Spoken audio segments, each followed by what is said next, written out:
मेहतू साहब, आप तवील अरसे से कामर्स को और मैशत को रिपोर्ट कर रहे हैं, तो हम तो आजिज़ आ गए।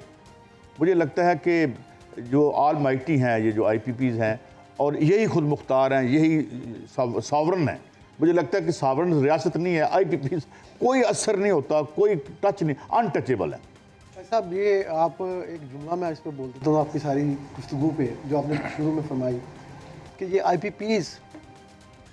IPPs का मामला आपको पता है मैंने बहुत साल पहले उठाया साहब, आपको याद होगा हम जब हमने वो प्रोग्राम करते थे जब वो ही बल्कि मैं आपको याद दिलाऊं कि मैंने एक खबर पढ़ी फाइनेंशियल टाइम्स में, कोई डॉक्टर पता नहीं क्या नाम मुझे भूल गया, मैं हक्का बक्का डॉक्टर साहब रह गया। उसमें उन्होंने लिखा जी कि ये 2080 का कोलेटरल है और कर्जा आप लिया है आपने, वो सर्विस हम करेंगे, इनपुट हम देंगे। तो भाई तुसी मैंने तो मुझे यकीन नहीं आया। अब फाइनेंशियल टाइम्स में खबर छपी हुई थी और डॉक्टर साहब थे उधर मेरे ख्याल कैम्ब्रिज में पढ़ाते थे। तो हुजूर ऐसा तो देखिए कैसा साहब, ये हमारा मुल्क का मसला जो है ना, ये इसको आप आइसोलेशन में नहीं देख सकते किसी चीज़ को। यानी अगर आप कहेंगे IPPs को हम आइसोलेशन में देख लें और कहें कि ये ओवर कैपेसिटी हो गया, मसला तो कैपेसिटी का है ना इस वक्त। भाई ओवर कैपेसिटी यूटिलाइजेशन नहीं है, 20,000 अरब 2,000 अरब की कैपेसिटी है और कोई जो है 1,000 अरब की बिजली की कीमत है, यही है ना। तो कैपेसिटी ये ओवर क्यों हो गई? उस वक्त क्या अंदाज़ा था लोगों का? हर गवर्नमेंट ने लगाई है, यानी कोई एक गवर्नमेंट भी इसमें बरी ज़िम्मा नहीं है। आप ये देखें, पहला पावर प्रोजेक्ट आपको लगा, वो मोहम्मद खान जुनेजो ने प्रूव किया, LOI उसने इशू किया, इश्तार उसने दिया, बेनज़ीर भुट्टो के दौर में उसको वो आगे बढ़ा और मियां नवाज शरीफ के दौर में 1996 के अंदर उसने COD की, कमर्शियल ऑपरेशन उसने शुरू कर दिया। और उस पावर प्रोजेक्ट ने जो किया उसकी स्टोरी एक लंबी है, कभी आपको और दोबारा कभी प्रोग्राम करेंगे मैं बताऊँगा कि उस एक मंसूबे ने पाकिस्तान का क्या असर किया। मैं बाकियों को नहीं अभी टच करता। अब हमारी प्लानिंग वालों ने क्या किया? हमारी प्लानिंग में काजी साहब साल के अंदर 8,760 घंटे होते हैं और हम कहते हैं ये हमारा पीक लोड है, हमारा ये नहीं मैक्सिमम डिमांड। ये मैक्सिमम डिमांड की फिगर आपको देता हूँ मैं। गर्मियों में 31,270 मेगावाट और सर्दियों में 15,270 मेगावाट। आपको पता है कि ये 8,760 घंटे में ये पीक कब टच होती है? सिर्फ 87 घंटे पूरे साल में, 1%। इस पीक लोड को टच करने के लिए, इस डिमांड को कैपेसिटी बनाने के लिए हमने ये सारा ड्रामा किया। और ये 1 घंटे की पीक, जस्ट 1 आवर। इस 1 घंटे की अगर हम पाकिस्तान के अवाम लोड शेडिंग बर्दाश्त कर लेते, शाम का वक्त है, पीक लोड शाम को पड़ता है, रात का नहीं है ये, यानी ये पीक रात की है, इंडस्ट्री नहीं चल रही, बंद है, तो क्या क़यामत आ जाती? उसके बदले में 2,000 अरब रुपए इसकी कॉस्ट है। क़यामत तो आई ये आ गई ना। अच्छा अब अगली क़यामत सुने, ये तो हमारा ओवर कैपेसिटी सबको पता है। अभी जो IGCP आई है, जो नेपरा में पड़ी है, अप्रूवल हो रही है, गवर्नमेंट जोर लगा रही है, साहब रोज़ कहते हैं इसको जल्दी अप्रूव करो। वो कोई 19,000 मेगावाट की मजीद कैपेसिटी लगाना चाहती है। किधर है वो कहते हैं कि जी हमारी जो ग्रोथ है, वो सुने ना, ये ड्रामा पूरा होता है।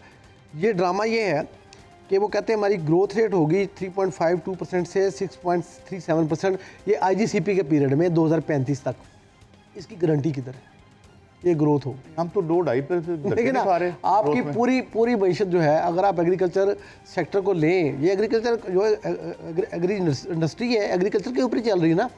तो एग्रीकल्चर का आपको एक लम्हे का नहीं पता, बारिश हो गई तब भी गए, खुश्क साली हुई तब भी गए, फ्लड आ गया तब भी गए, फ्लड ना आया तब भी गए। आपकी सारी के सारे साइकिल जो है वो पूरी एग्रीकल्चर इकॉनमी के गिर्द घूम रहा है। और एग्रीकल्चर इकॉनमी को आपने प्लान जो किया, जो आपने जो प्लानिंग की है, उसका कोई माँ बाप नहीं है। यानी ये जो भी आप कह रहे हैं ना कि हमने जो है वो एग्रीकल्चर मुल्क है तो हम 8-10 अरब डॉलर की, उसमें 4-5 अरब डॉलर की तो कॉटन है, जो कभी हमारी 14 मिलियन बेल होती थी। अब वो 4.5 शुगर मिलें जो लगा दी हमने वहाँ पे। नहीं, शुगर मिलें क्या लगानी है यार? शुगर मिलें काई साहब जब नहीं लग रही थी, जब पाबंदी थी तब भी लग गई। लोगों ने एग्जिस्टिंग मिलों के ऊपर कैपेसिटी बढ़ा दी। जहांगीर तरीन ने बढ़ाई नहीं, हुमायूं अख्तर ने बढ़ाई नहीं, मैं नाम ले रहा हूँ, करें चैलेंज। मकसद ये है कि ये सभी लोग उस वानों में बैठे थे जो डिसीजन मेकर थे, डिसीजन मेकिंग हो रही थी। अच्छा, ये मैं तो साहब इस बात को मैं ये आगे बढ़ाता हूँ। ये कॉन्फ्लिक्ट ऑफ इंटरेस्ट भी आपको लगता है कि जब आप कार्य सरकार भी आप चला रहे हैं अब मिसाल के तौर पे मैं पूछता हूँ कि यार लेनिन के कितने कारखाने थे या शी जिनपिंग के कितने कारखाने हैं। तो ये जो कारोबार और पावर का, पॉलिटिकल पावर का जो नेक्सस है, do you think it is fundamental to all this issue? जी बिस्मिल्लाहिर्रहमानिर्रहीम। पहली बात ये कि मैं उस कम्युनिटी से ताल्लुक़ रखता हूँ जो सबसे महंगी बिजली ख़रीदता है। कमर्शियल यूज़र सबसे महंगी बिजली ख़रीदता है। वो 70 रुपये यूनिट था कुछ महीने पहले, अगर मौजूदा प्राइस एडजस्टमेंट्स आए तो 100 से कहीं ऊपर चले जाएगी बात। और जो टैरिफ बनता है उसमें से जो सब्सिडाइज़ किया जाता है, हुकूमत तो कहती है कि मैंने सब्सिडाइज़ किया है, हमारा डाटा ये कहता है कि डिफरेंट सेक्टर दूसरे सेक्टर्स को सब्सिडाइज़ करते हैं। जैसे इंडस्ट्री वाले कहते हैं कि हम भी इतने रुपए यूनिट सब्सिडाइज़ करते हैं, मेरा ख्याल है कि कमर्शियल यूनिट्स वाले भी सब्सिडाइज़ करते हैं जो घरों की बिजली है या एग्रीकल्चर की बिजली है। तो ये क्राइसिस अब हर एक इंडिविजुअल का क्राइसिस है। बजट की डिबेट में अभी तक हम बिजली से बाहर नहीं निकल पा रहे। मैं इनको नहीं, आप ही की बात को आगे बढ़ा दूं। मैं बड़ा अच्छा मौका है।